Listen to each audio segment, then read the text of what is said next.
Hey guys, so welcome back to the channel. Today I'm going to show you how to change language in Google Nest Mini.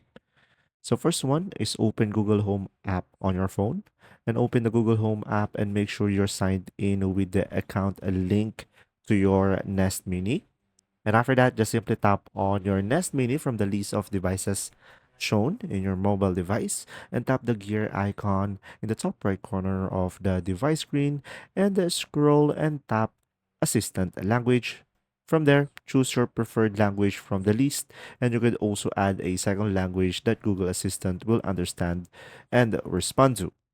So, guys, once selected, just simply say, "Hey Google," and test the new language, and this change takes effect immediately. I hope this video helped you understand more, guys.